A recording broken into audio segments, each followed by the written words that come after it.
Good morning class 10।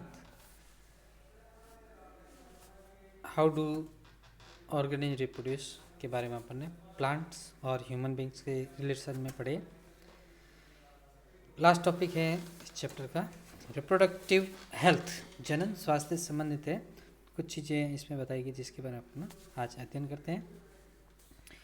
Reproductive health means A total well being in all aspects of reproductive, for example physical, emotional, social and behaviour. स्वस्थ आदमी से हमारा तात्पर्य है कि वो शारीरिक रूप से, भावनात्मक रूप से, सामाजिक रूप से और व्यवहारिक रूप से स्वस्थ हैं, उसी को ही हम क्या मानते हैं, स्वस्थ मानते हैं। और रिप्रोडक्टिव हेल्थ के अंदर जनन स्वास्थ्य से संबंधित हमारे बिल्कुल पूर्ण रूप से जानकारी होनी चाहिए कि किसी भी प्रकार का जो नया बेबी बर्न होता है उसमें किसी भी प्रकार की कोई हमसे ऐसी मिसअंडरस्टैंडिंग की वजह से कोई बीमारी नहीं हो, तो इसके बारे में थोड़ा सा अपन पढ़ते हैं। Contraception, it is the advice of pregnancy, it can be achieve by. Contraception तात्पर्य है कि प्रेगनेंसी से संबंधित कुछ जो सलाह दी जाती है, एडवाइस दी जाती है डॉक्टर के बारे में, अवेयरनेस या उससे संबंधित हमारे किन किन बातों का ध्यान रखना चाहिए, इन के लिए अपन यहाँ पे बात करते हैं। Methods of contraception, physical barriers, surgical methods और chemical methods.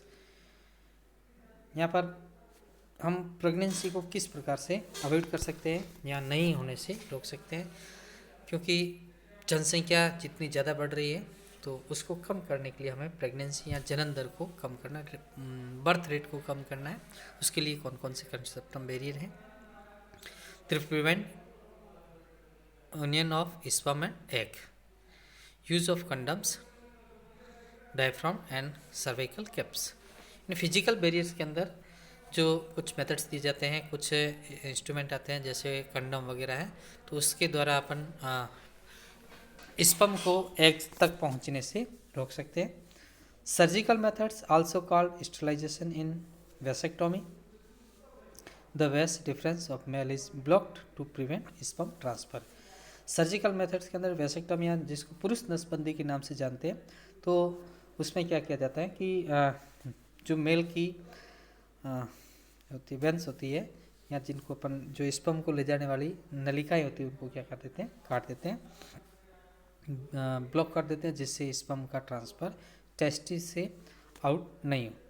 In tubectomy the fallopian tube of female is block to prevent egg to reach uterus. Tubectomy के अंदर क्या होता है कि जो फैलोपियन नलिकाएं होती हैं उनको काट करके बांध दिया जाता है, ताकि वुम्ब से आकर के और एग जो है वो यूटेरस तक नहीं आए और स्पर्म के साथ में कांटेक्ट में नहीं आए। कॉपर टी और loop is placed in uterus to prevent pregnancy.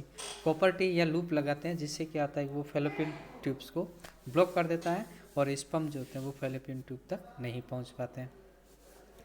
Chemical method, oral कंट्रक्टिव, गर्भ निरोधक गोलियाँ होती है जिसको मुंह से लेते हैं, ओइस change the hormonal balance to check the egg release in females.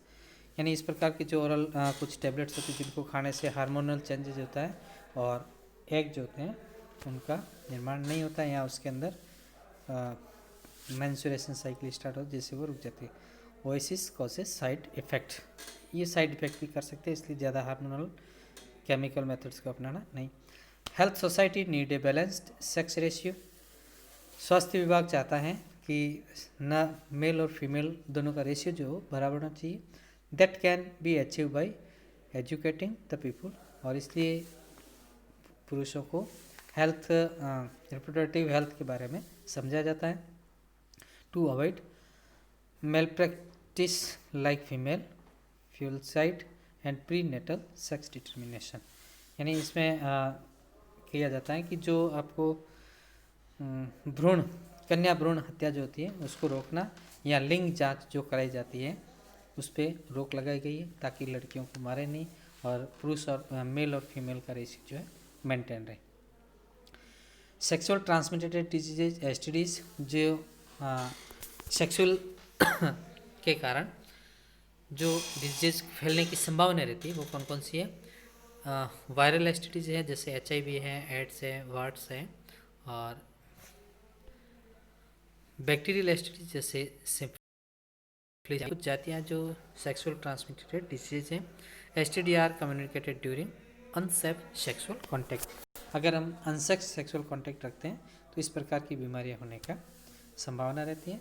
तो आज का जो ये चैप्टर यहाँ पर क्लोज होता है, और आपको ये कुछ इंपॉर्टेंट एक्सरसाइज दी गई है जिनको आप होमवर्क के रूप में कर लेना। धन्यवाद।